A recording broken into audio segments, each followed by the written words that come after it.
യുവതി ഗർഭിണിയാണെന്ന് അറിഞ്ഞപ്പോൾ രാഹുൽ മാങ്കൂട്ടത്തിൽ ഒഴിഞ്ഞു മാറാൻ ശ്രമിക്കുന്നത് ഈ ഓഡിയോയിൽ വ്യക്തമാണ്. നീയാണോ? ഞാനല്ല, എന്റെ ഗർഭം ഇങ്ങനല്ല. ഗർഭഛിദ്രത്തിന് യുവതി വഴങ്ങിയുമില്ല. നീ ഇങ്ങനത്തെ ആളാണല്ലേ?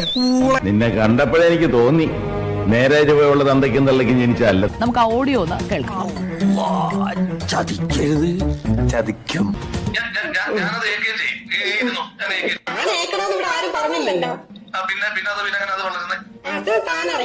നീ തീർന്നടാ, നീ തീർന്നു. ഞാൻ നിന്നെ ബലാത്സംഗം ചെയ്തോ ഇല്ലെന്ന് എനിക്ക് ഇപ്പൊ അറിയാം. എന്റെ മാനം കളയരുത്. എന്റെ ഒരു ഹാജത്തുകൊണ്ട് ആദ്യമായിട്ടൊരു അബദ്ധം പറ്റിയതാ.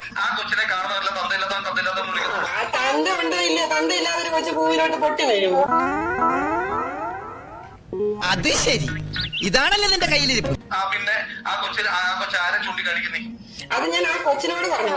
മറ്റുള്ള ആളോട് എനിക്ക് പറയേണ്ട ആവശ്യമില്ല. യുവതി ഗർഭിണിയാണെന്ന് അറിഞ്ഞപ്പോൾ രാഹുൽ മാങ്കൂട്ടത്തിൽ ഒഴിഞ്ഞു മാറാൻ ശ്രമിക്കുന്നത് ഈ ഓഡിയോയിൽ വ്യക്തമാണ്. നീയാണോ? ഞാനല്ല, എന്റെ ഗർഭം ഇങ്ങനല്ല.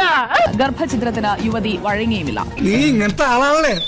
നിന്നെ കണ്ടപ്പോഴേ എനിക്ക് തോന്നി നേരെ ചുവയുള്ള തന്തയ്ക്കും തള്ളയ്ക്കും ജനിച്ചല്ല. നമുക്ക് ആ ഓഡിയോ ഒന്ന് കേൾക്കാം. ചതിക്കരുത്, ചതിക്കും.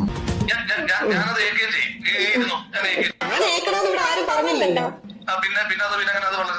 അത് താൻ അറിയണ്ട.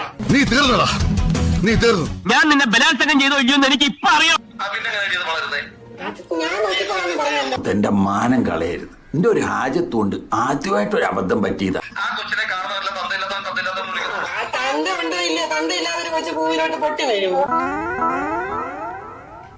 അത് ശരി, ഇതാണല്ലോ നിന്റെ കയ്യിലിരിപ്പ്. അത് ഞാൻ ആ കൊച്ചിനോട് പറഞ്ഞു. മറ്റുള്ള ആളോട് എനിക്ക് പറയേണ്ട ആവശ്യമില്ല.